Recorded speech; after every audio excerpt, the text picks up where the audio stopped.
think about those choices, because your vote is so critical in these times where we're getting so much misled about the clothes that we wear and how they're made. Because those folks that do participate, and I hope you don't, with Timu and She and stuff like that, you might be getting it cheap, but I can assure you the people and the planet are getting screwed. So we're trying, I was up in Washington, we're trying to get some regulation in place. Washington moves slow. Right now, we got another distraction because of the big election. So nothing's going to come out of Washington anytime soon. You are very, very important with those decisions that you're making in those purchases, again, with food, energy, and clothes. Again, looking forward to the conversation tonight. I'm glad to be here. Thanks. I'm Jess Champagne. I'm with the Worker Rights Consortium here in DC, and it's so great to see you all here.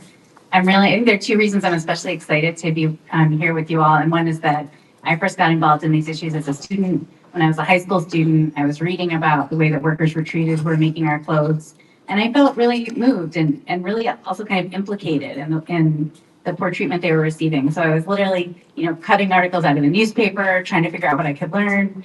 And then when I got to college, I joined an organization that was trying to do something about it. And so I also really believe that like students have really driven a lot of the change we've seen in how workers are treated internationally making these clothes, and students can keep doing that, and it's a really crucial role. The second reason is that one of the things I did when I was a college student is I went on a delegation with other students to El Salvador, where we met with garment workers there, and I had it was a really pivotal experience for meeting with particularly a worker named Sonia, who was sharing with us about the conditions in the factory where she worked, about what happened when they tried to organize and they were retaliated against. And then also I got to know a little bit of that history and to visit the UCA and the place where the Salvadoran martyrs were killed. And it's really special to me to get to connect with this network, because that was really a moment for me that helped me really understand how the treatment of the women who make these clothes in Asia and Central America and Africa, like how that's really grounded in these histories and these forces that shape our politics and our economics. And so I think it's so amazing that this network exists and has grown out of that tradition.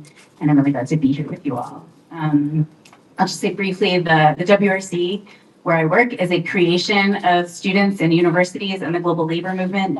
We have 150 universities and colleges that have affiliated to us so that we can help protect the rights of workers who make those clothes all around the world. And universities have a really unique role they can play in that, which I'm looking forward to talking about.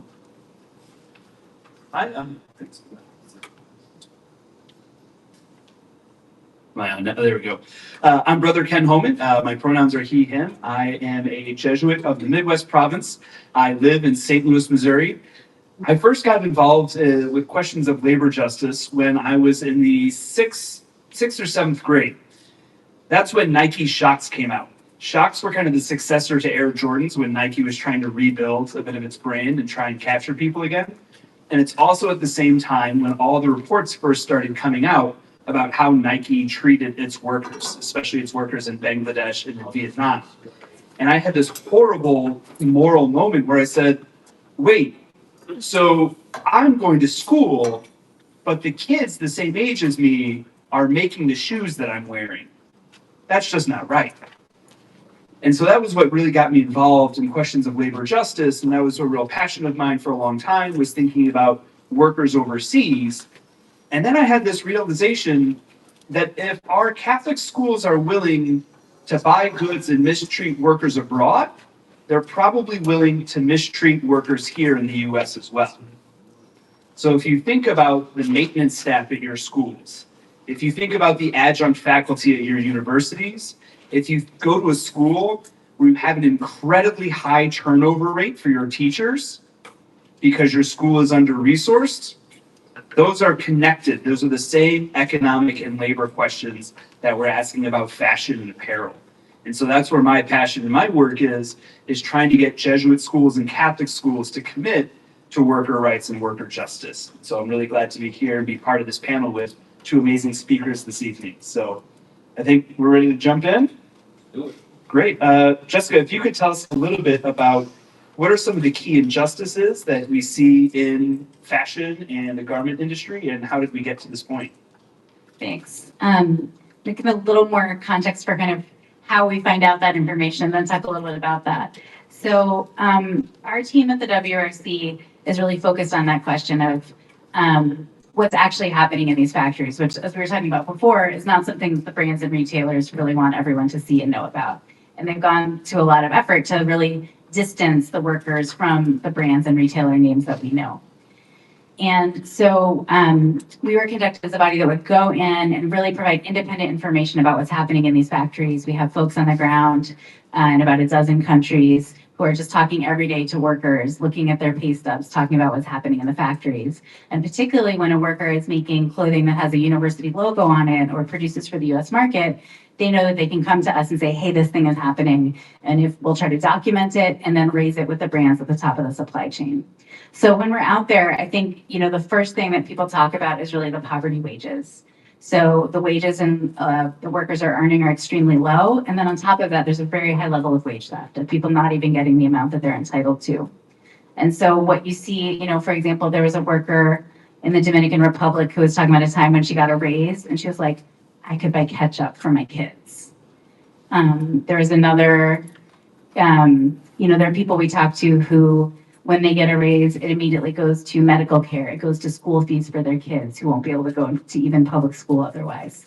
And we see over and over that, again, the wage levels are very low and the companies don't even want to pay that. So there are multiple times in Haiti and parts of India where we've documented that across the industry, people have just refused to pay the minimum wage. We also see a lot of gender-based violence and harassment.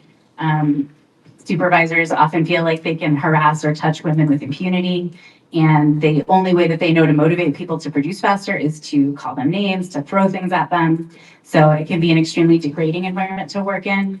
There's also, in some factories, a very high level of just physical risk. And then in addition to all of that, what you see is that when people try to speak up about these problems, when courageous workers come together and raise their voices, they meet with retaliation across the board. They get fired, they're insulted. In some cases, they're reported to the police or to the immigration authorities. Their families are threatened. And so that's, underlying all of this is the fact that workers need to be able to speak out about the problems in their own factories and to come together.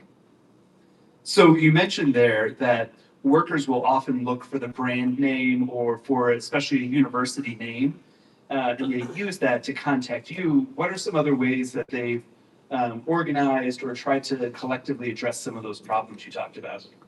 Yeah, that's a great question. And I think over the past 25 years, as you were saying, as production has shifted overseas, a lot of workers and worker organizations have gotten very savvy about knowing that it's really the brands at the top of the supply chain that are controlling what's getting made, how much it costs, where it gets sold. And so even though they directly work for a factory that might be several layers, out in subcontracting from the brand, they know that it's really the brand that controls the pocketbook and controls the conditions in the factory in a lot of ways. So we have seen, in many countries where we work, workers coming together to form unions, working with women's organizations and forming collectives, working with human rights groups. And then we try to really provide that support so that when they encounter retaliation, we can push back and say, these people need to be reinstated if they were fired. They need to be, if there are threats, those need to stop so that people can just keep doing that advocacy at the local level. And we have seen some cases where people are really coming together across a country or a region. So for example, in Bangladesh, unions there were able to win 200 brands from America, from Europe, signing on to the Bangladesh Accord on Building and Fire Safety, which really put an end to an era when we had been seeing hundreds of workers dying per year in fires and building collapses because there were no building inspectors looking at any of these buildings. There were no fire exits. And so when unions and their allies in the United States and in Europe were able to win this agreement with 200 brands, it really shifted the whole industry. And that's really the goal, is to see change, factory by factory, but also at this broader scale. Can you tell us, so it's kind of amazing to think about brand recognition internationally, especially with universities and stuff. Do all workers see those brands, or do they assemble piecemeal? Are people doing repeats, or do they do the whole item? How does that work? That's a great question, and it depends on the role people have. But, for a t-shirt that you buy for, $25, it might be only 3 cents that went into labor cost, and that's divided up among a lot of people who each did one operation. They sewed a sleeve, they, added the tag, they hemmed the bottom. And so you have some people who are like cutting the pattern, who don't see any of that. Then you have people later in the process who are maybe attaching tags or packing that see a lot of what the brands are. And so often the workers can be very savvy about looking for and sharing that information. And also sometimes the factory will say, like we have an order from, I'm not picking on anyone in particular, but we've got an order from H&M or an order from Nike. They're a big customer. You got to finish it now. You got to stay late. You got to make it happen. And so that's really part of how they're thinking about the work. That's great. You mentioned the really important victory in Bangladesh with the pact that was signed on to that really transformed. How was that achieved, or who were the groups that were involved in doing that? Yeah, so that's a situation where, as I said, we've been seeing these horrific fatalities year after year, and Walmart, all the brands that produced it were very aware of it, but they were sort of throwing up their hands and saying, "What can we do about this?"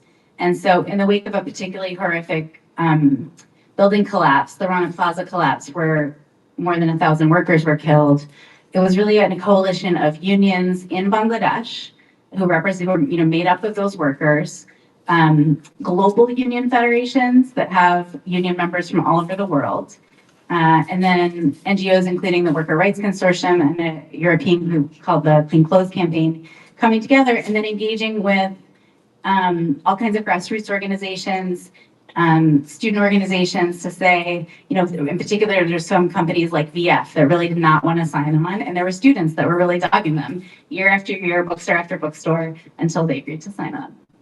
That's really incredible. One of the other things you mentioned, and that kind of Eric mentioned, is 97% of our clothing is now made internationally or abroad. Can you tell us, you mentioned, workers who say, oh, I got a raise, now I can pay for this healthcare. What are the broader economic impacts in a community when a company does decide to do the right thing? And what are the economic consequences when a community refuses to sign on? Yeah, I think sometimes no job is inherently a good job or a bad job, right? Like there are jobs in manufacturing that have been seen as good jobs or bad jobs, depending on how people were treated, how much they were able to win protections and higher wages. And these are jobs that could be good jobs, and instead, when you see people really pressed into these poverty wages and terrible conditions, then you see people living in in the words of the motto of this event, in a very precarious place. You have whole communities where people's housing is very unstable, their food is very unstable. We've talked to workers in Cambodia who have talked about how the impact actually goes throughout the country, because young people come to the city to work with the goal of sending money back to their families. And so if their wages are low enough, then the workers in the city, these women are only eating, rice and broth at their meals, for example. No chicken, no tofu, no egg, no protein. They're just trying to eat as little as they can to send money home to their families. And if the wages are low, it's barely enough to do that. And so it really does have this broad effect on people's incomes and ability to sustain themselves. Thank you. Eric, I wonder if we can turn to you with a question here. So you mentioned the role of transparency and folks in the United States and Europe knowing about these issues. Eric, I'm wondering if you can talk a little bit about the impact and role of transparency in addressing these challenges. Yes, I think it goes back to the role that you play. And I'll start off, and I've asked this question hundreds and hundreds of times. Those are the importance of why you are so important. Who in this room can tell me, without looking, without guessing, the country of origin your shirt or blouse you're wearing tonight's from? Before you quickly raise your hand and say China, the rule is, if you're wrong, you got to take your shirt off. So usually keeps the hands down. Seriously, can anybody tell me, honestly, without looking, where's it's made? All the way in the back. First hand, what do you got? China. I can almost guarantee you're wrong. Really? Somebody look at that shirt and check it later. Hey, yes, take your shirt off. Yeah. China. What's that? Look at this. Bangladesh. Yeah. Keep your shirt on. There's not much apparel made in China because it costs too much. It's going to places like Bangladesh, India. Now it's starting to go to places like Africa. It's the race to the bottom. That's what I said earlier. Your voice is the most important voice in the room because you made a decision to buy most likely the clothes that you have on today. Stop. At least ask the question and be aware. That goes back to what you said. It's about transparency. I had an opportunity to be on 2 congressional hearings last year around fast fashion. I was talking earlier. And one of the staff, when we were leaving, what can we do? We live in a very modern age. I started my business before there was the internet, before there were cell phones, before there was fax machine. It was a very different time. Fast forward today, you got more power on that thing in your hand than the first computer that we paid $20,000 for. That thing that's in your hand can give you knowledge or can be very misleading too. So my statement I made to the staff for one of the senators, what we need to do in this country is require anybody selling a retail product, be it clothes, be it shoes, be it your pen, be it your paper, just want to know where it's made. And I'm fine with Bangladesh. I'm fine with China.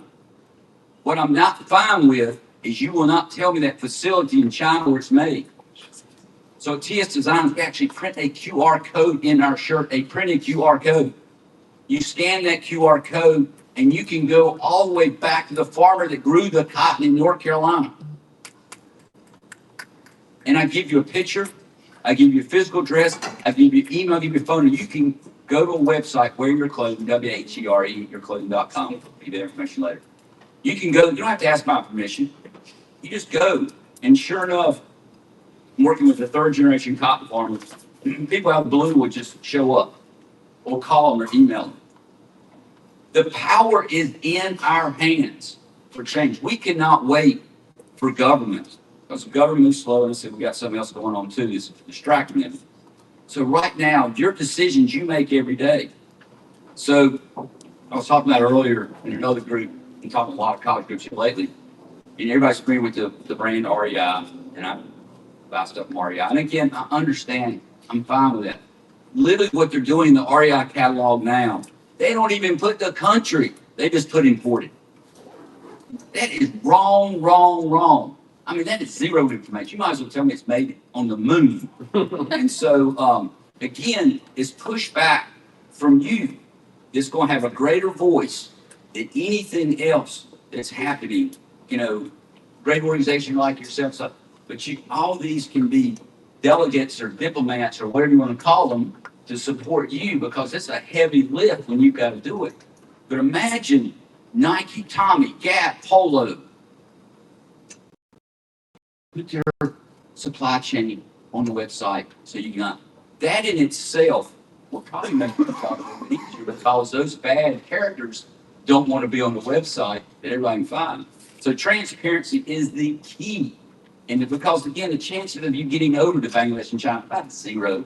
But because of technology, you have the right and opportunity to connect. So and until that regulation comes, again, if nothing else, you get out what I talked about tonight. Think about the decision you will make tomorrow with food, energy, and clothes you wear. Not only you'll become more aware and connected, you'll be more empowered. Like, again, the coffee that I got there, I met the guy that is part of the coffee that's coming out of Mexico. There's a connection there beyond just good coffee, a connection there. So anyway, transparency is very, very important. Thank you for that. 2 things you mentioned here, coffee and cotton. You talked about the farmers. Yes. And where they come from. Can you tell us a little bit about both the labor impact that we've talked about, but some of the environmental impact of our clothing and the role of transparency and environmental justice? Well, the other big issue that we've got when it comes to coffee and cotton is called commodity agriculture. That could be beef, pork, chicken, all. And when you go to the grocery store, that is called commodity agriculture. You know what commodity agriculture means? It means the farmer had no choice or say so in the price in which they get paid. There's a thing called the Chicago Mercantile, and they're the ones every day that it's a marketplace. Somebody is speculating what cotton's going to be or what beef's going to be. The farmer doesn't have a seat at that table. So imagine, the thing that drives me crazy with the brands is the brands get real sensitive when you talk about organic cotton or regenerative agriculture, all type stuff here. And then I'm going like, but you are not down at the farm developing a relationship with the farmer and coming with a price that works for him. You're letting the marketplace determine what that farmer gets paid. See how screwed up that is? Imagine having a business and you make a product, and when you deliver it to me, I'm going to say, well, that guy down the road is doing it for 50 cents cheaper. You go, okay, fine. Oh, that's what I get paid now. I mean, how can you run a business in which somebody has no involvement in that business? So then you get into, guess what? Who gets the pushback? Impacts the labor and impacts the environmental degradation because, these people are trying to hang on. So they're going to make shortcuts.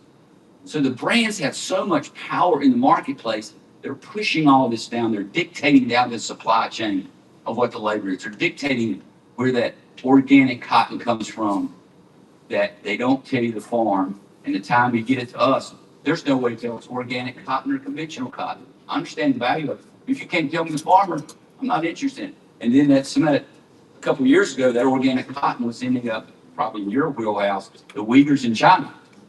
So they're really saying, hey, got great organic cotton here. They weren't telling the labor that was putting it together was slave labor. Wow, thank you for that. You mentioned a couple of times that, government is a little bit slow and not real fast acting here. But what is some of the legislation that you mentioned that you were advocating for or that you were presenting before Congress? There's a lot of different legislation. There's the slow fashion movement that's coming out of one of the legislators out of Maine. There's the Fabric Act that's in the Senate and House now. There's some recent regulation that's passed in California. There's some recent legislation that's passing. There's a lot of different people doing a lot of different things because unfortunately it's so broken. The biggest thing now I think people are trying to get their hands around is the whole de minimis. If you're familiar with that term, de minimis, if you asked me a year ago, I wouldn't know what it is. It's basically a loophole that allows you as a consumer to deal directly with these brands like Temu and Shein, one-on-one. So again, I have no problem with global competition. What I have a problem with is those companies, there's no transparency, there's no regulations, there's no duties, tariffs, taxes. To tell you how bad it's gotten, I'm the old guy, remember that? I used to remember we printed with inks that had lead in it because we didn't know that lead was bad for you. Well, hopefully we know lead is not good, especially in young people. And they've identified this in labs. I don't know if it's Temu or Shein, but actually infant clothes, so you think infants, you like stick things in their mouth, have high levels of lead in that clothes. And since it's coming under the radar and nobody in the government's able to check this stuff out, and then imagine that mom that doesn't have the ability to have either the information to know it's bad or the financial resources to make another choice. She's forced to buy these clothes that lead. This is absolutely driving me crazy. We realized lead 40 some years ago, long time ago, is not good. And here it's kind of like it's deja vu again.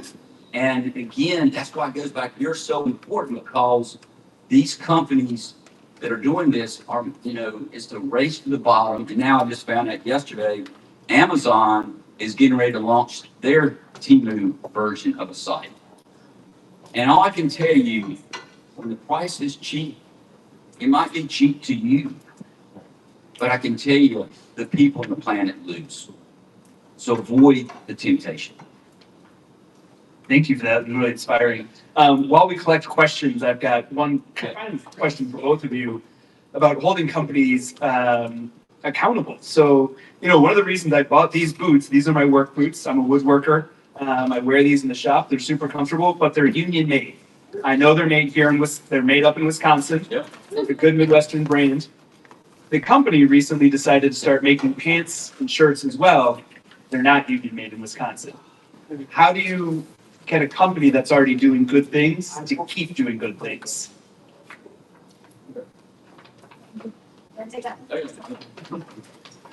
And again, and we get that asked a lot because, everything we do is domestically made in a transparent supply chain. And a lot of times we get pushback, oh, it costs too much, or I can't afford it. And my answer to them, it's not that ours costs too much, it's probably what you're buying is not priced properly. And back to the full transparency, we want full accountability. When you're making products and not paying people a living wage. And that's what blows me away when you go to developing countries. You might have to answer me. I mean, what's the living wage in Bangladesh? You know? It's like a couple $100s a month. Yeah. I mean, you're a couple $100s a month. But these, and it just, I can tell you, and I'm not going to embarrass brands out there, but even some of the biggest brands that you support are taking advantage of that environment. And the other thing is probably might shock you, most brands don't actually own any manufacturing.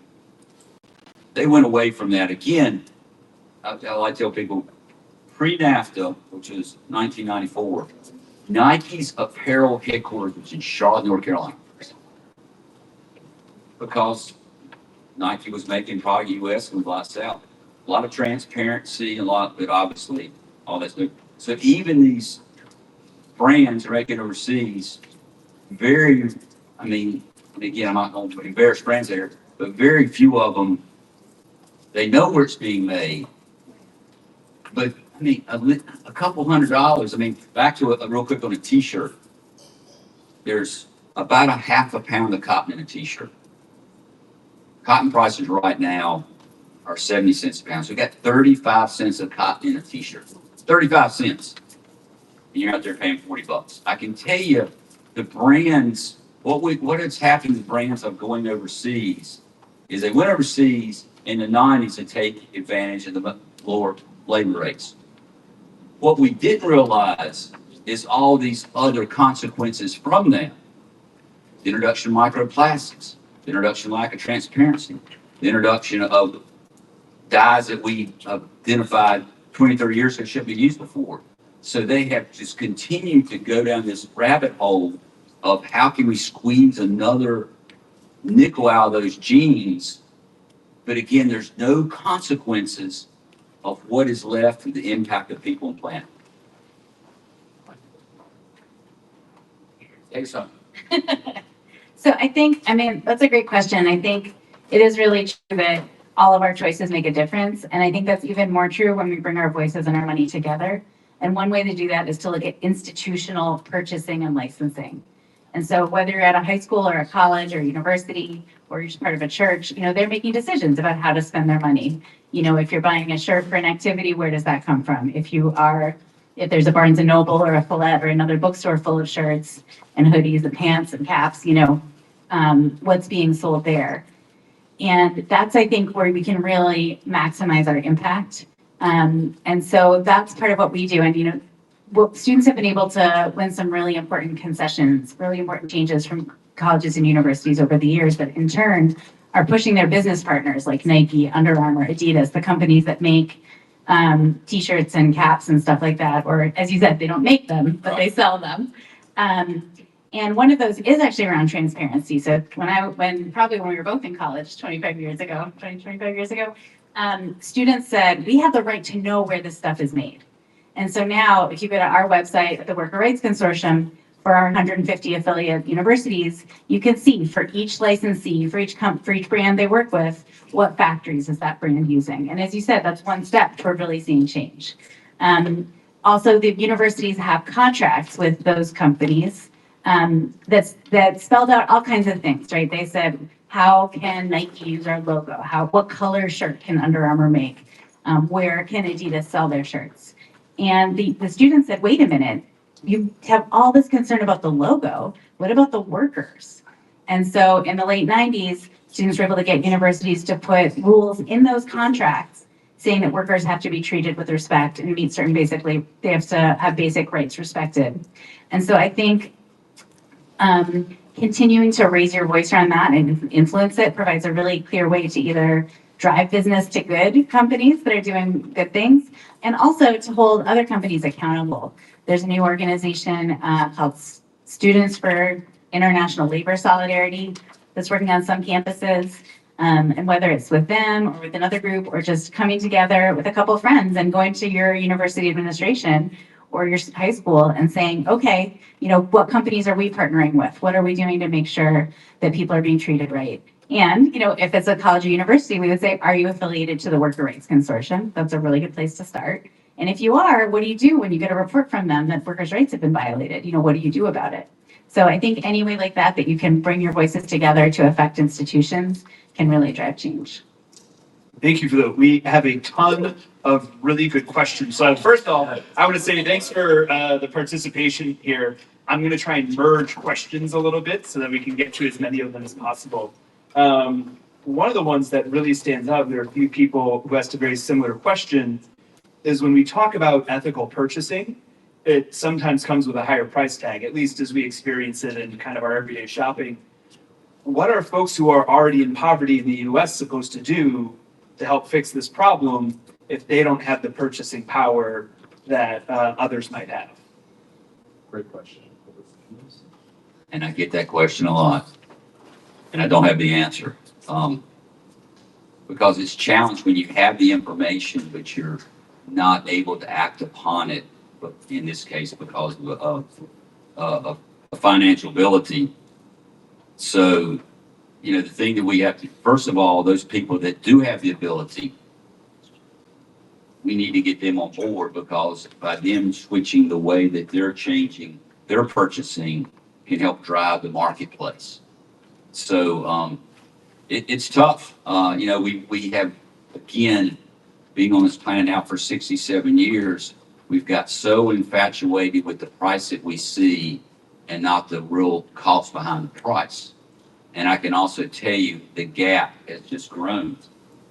We have a situation, especially a brand will come to us, oh, I love your story, I want to do this, I want to do that. And we were talking about earlier, the labor rates in Bangladesh and here in North Carolina are paying a living wage at, say, $16, $17, $18 an hour. So then we start getting minor things like packaging. I want this shirt package with this safety pin and this name tag, all the stuff we can do. But, they were paying that Bangladesh rate, and it was minuscule pennies. And now we're coming back, it's going to cost dollars. And they just, oh my gosh, you're charging what? How can that be? And what has happened since a lot of these global trade agreements, the wage differential has only grown. As they say, half the world's population makes less than, what is it? A couple $50 a day, whatever it is. It's a very low rate. So we're just, I don't have the answer for that. I think I did see one other example is it first starts with education. And there was a thing, because we do the same thing with food.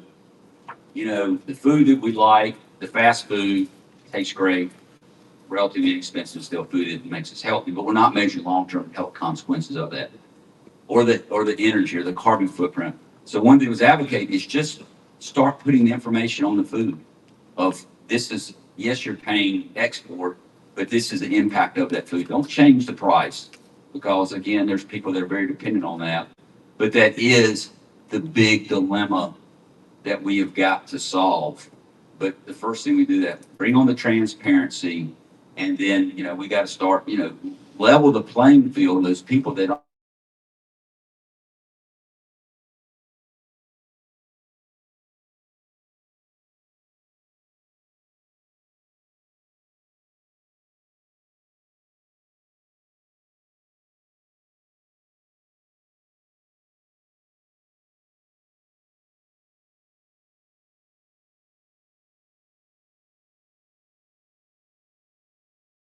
out there that are still, they're complying, but not paying a living wage. So we got to keep pushing back on the people it's a false economy. It's cheap to you, but it's not really cheap, because So again, I don't have the answer. Again, it's people like you, you're in a position and going to a great school, again, be conscious of the decisions you make and it will drive a better world that you live in. Yeah, I mean, that point about wages is such a good one. Most garment workers are making less than a third of a living wage. And yeah. So, yeah, and when you're dealing with the low wages in some of these countries, you could actually triple the wage, and the cost of a $40 hoodie might only go up by $1. So in some cases, we're actually not talking about that much money. But I think it's also true that it can be really overwhelming. Like we eat and touch and wear so many things every day, and so many people's lives went into making those things. And it can feel very overwhelming. But I think what we have to do is pick the places where we can really have an impact. And sometimes that's how you spend your money. And sometimes that's how you raise your voice. And so, for example, right now, there's a factory in Thailand that produces for Nike. And that factory during the pandemic, they wanted to save some money. So they decided to just close down and not pay everyone, which you cannot do under Thai law. You have to pay people some amount of money so they can just survive while they're suspended. The factory just didn't want to do that, so they didn't do it. Nike has declined to tell them to do it. And so years later, you have these workers that lost a huge amount of money that year that is still causing trouble for them and their families.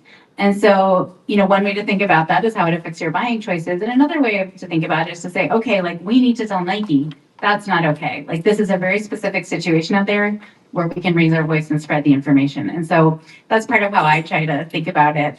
Not everything I wear or eat, do I know like the source of all of it or the track record, but when there's a chance where workers are asking for our solidarity, I try to join them and raise my voice.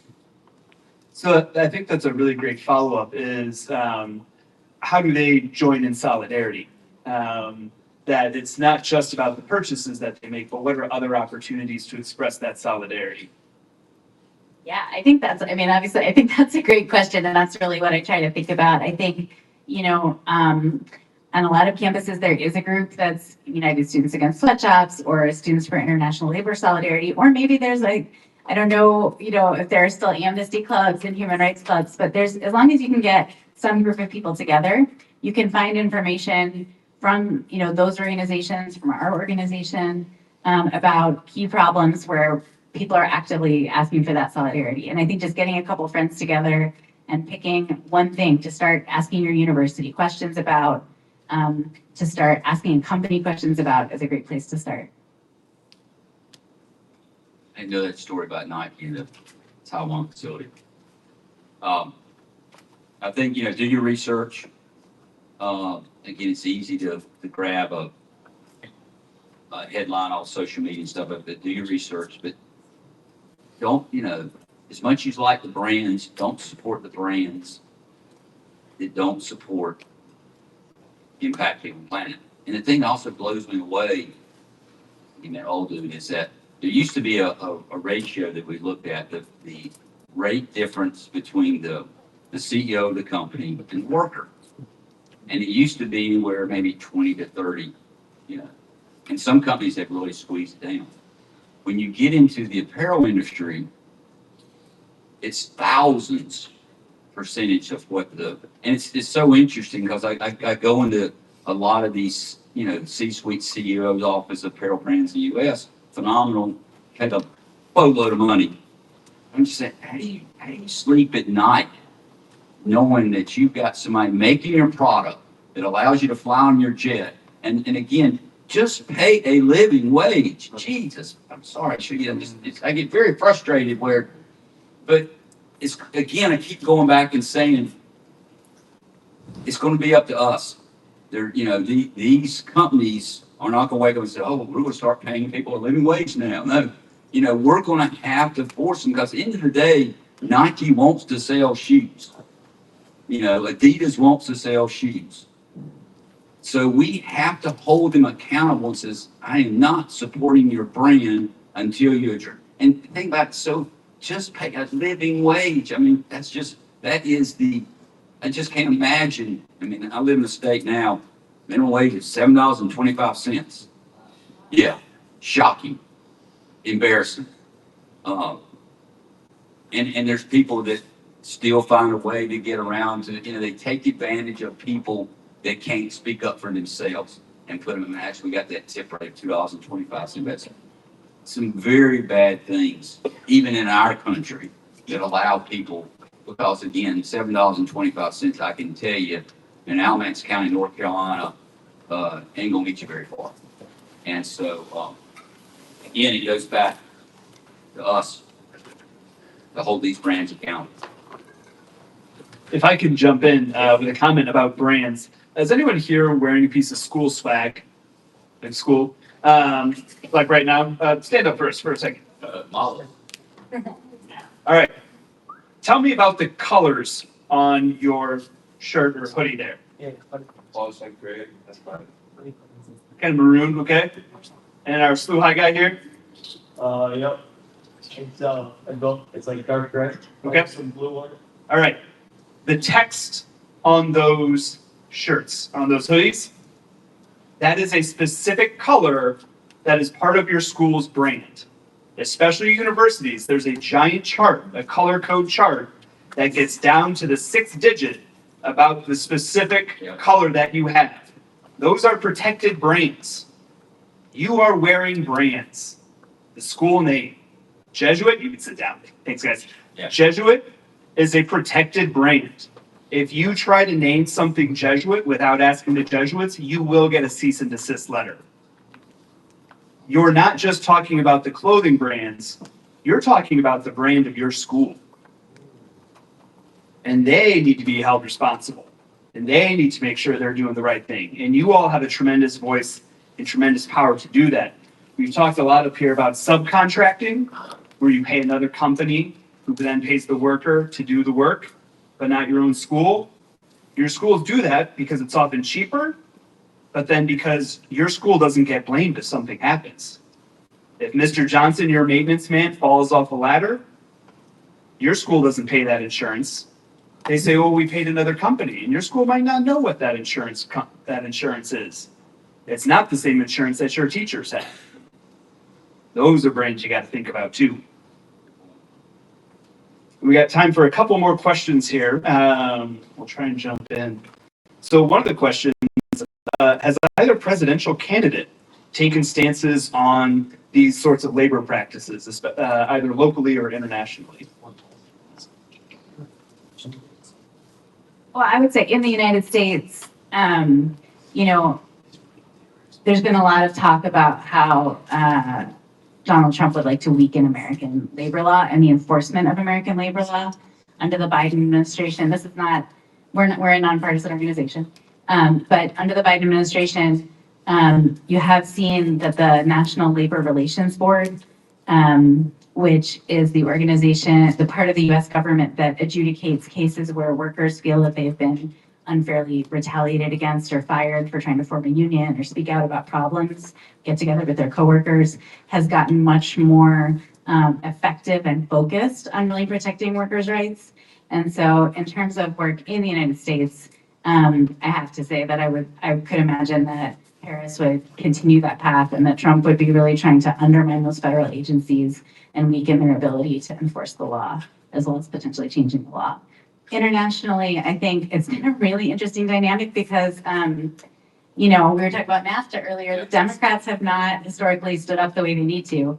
I would, in my personal opinion, about how international trade is used by companies to impoverish people in the United States and abroad, and about what we could do differently about trade. And I think it's been really interesting the way that Trump has raised that issue, I think often in a disingenuous way, but has raised it in a way that has really pushed the Democrats as well to take it more seriously.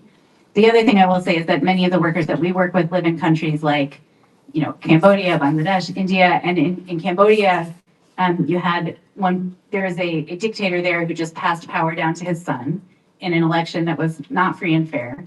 And Hun Sen, this dictator who passed power down, he specifically looked at Trump and said, that's what I want to do. If he can do that, I'm going to keep doing it. I'm going to crack down more on the press. I'm going to really shut things down. I'm going to throw people in jail.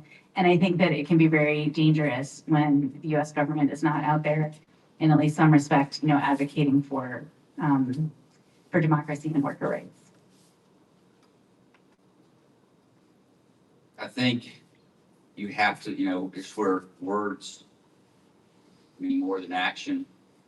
And if you look how Trump talks about workers, and he had a conversation with Elon Musk, and it was, about, people don't do the job, you fire those people. That is, somebody, to me, one thing too, old guy in the room here, it's not about the money. It's about the community in which you live in. That's what drives. I mean, I come to speak and be a part of this, be a part of you, not to try to hawk you some stuff to buy or whatever, and enrich my personal wealth. Because at the end of the day, we have one planet. I'll probably leave this planet with 11 billion people on it. So we have those people that are, I have a small business. I have some influence, whatever. At the end of the day, it's how can I make it better for everybody and not just myself. And we have somebody that's constantly just interested in enriching themselves. I can assure you where those values going. They don't really care about anybody else around them. So it's taken us over 30 years to get where we are today. And I'll drop one more shocking fact in case you earlier. Because of this movement overseas of apparel manufacturing, we've created another big problem. 30% of the clothes manufactured today are not even sold. 30%. And so what happens, the brands factor that cost in. But if that cost reflects not paying people a living wage, not addressing your microplastic, not addressing your lead, it's a lot more than what they're paying that 30%. And literally, one of my presentations is a desert in Chile with a pile of new clothes. It's bigger than the town it sits beside. That's where those clothes are going. And this whole fallacy about, well, we'll just give them the goodwill and recycle, they're going to landfill too. We make too much stuff, we buy too much stuff, and we've lost, just like we've lost respect for our food, we've lost respect for our clothes. The average piece of clothes today is worn 7 times. That's the average, 7 times. And there are some people on influencers that were giving people a hard time if they wore it more than once. That's driving this. So, consumer wants choice, consumer wants to look different or whatever it is. But we're killing the planet and we're killing the people by the choices we make, driving this thing. So just keep in mind that when you look at that label and make that purchase. Do you have any closing thoughts for us here? We're just about out of time. I'll jump. I'll close what I started with. I appreciate the opportunity of being here, but we need you. The planet needs you. The people need you. Your voice is important. Use that voice every day. Use it constructively, because yelling and screaming usually turns other people off. We've learned that a long time ago. People don't like to run people that are, we're here. And there's no silver bullet solutions, but we got to start creating a pathway back to sanity when it comes to apparel, because it is one broken system. And again, very similar to climate change.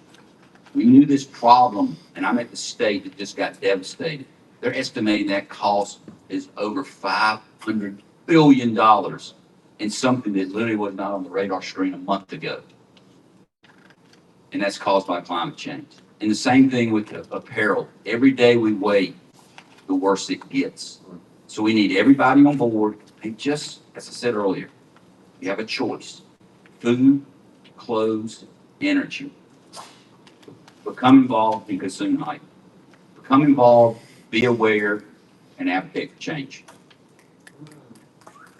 Okay.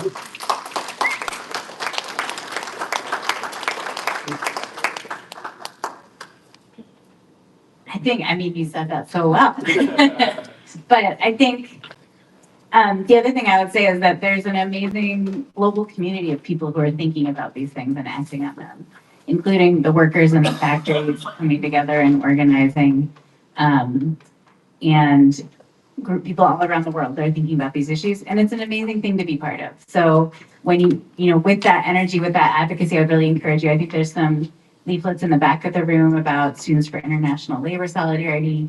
You can also check out our website at the Worker Rights Consortium. We've got, we're less of a kind of like activism-oriented website, but we've got a lot of information about what's happening in factories, what workers are doing, and it can be, it can really feed your soul to be part of it.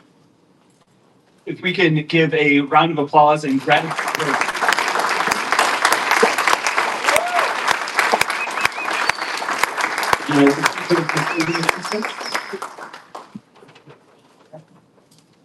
Yeah, thank you all, and thank you to our panelists and to Ken for facilitating.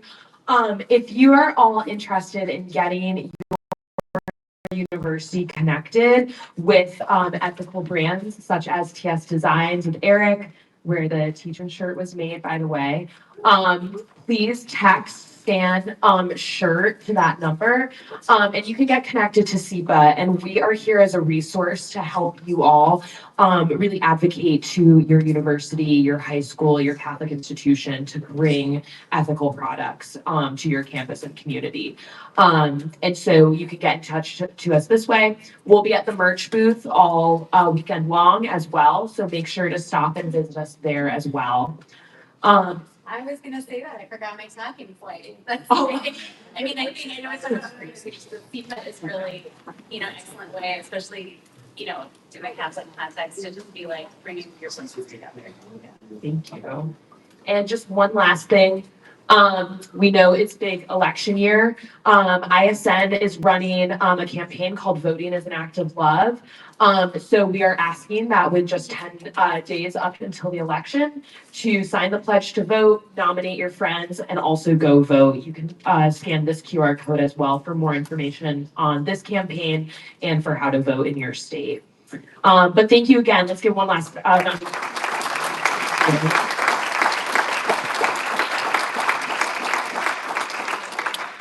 last comment, and I'm at the trial race board here. But one thing I've also learned about life, it's the community you're connected to and how it's the relationships and built. That is the most important thing around, I think, life is that connection. So if you care, and everyone get in touch with me, I got a real simple email address. Eric, ERIC, at T as in Tom, S as in Sam, Design, DESIGNS.com. So if you're ever in a place, you got a question, you got a concern, you want to know something, most of the time I'm not going to have the answer, but I got one well, y'all already know what Rolodex is, but I got one heck of a contact list. And so if you're really, I love working with students, and I was talking to some folks earlier this evening, in Fortune, North Carolina, we got a lot of great universities down there. But I love engaging with students because, unfortunately, your generation gets to fix all the problems my generation caused. But I think there's a heck of an opportunity when you look back at these models with a triple bottom line lens. People plan profit and not just profit. There's tremendous business opportunities out there. We're not, we want you to be successful in business, but we want you to be successful in business and not killing the people or killing the planet and hurting the people. So anyway, Eric, ERIC at TSI, please, got a question, sometimes I'm just slow, but I will try to help you, but your voice is important. So again, thank you so much for coming out tonight.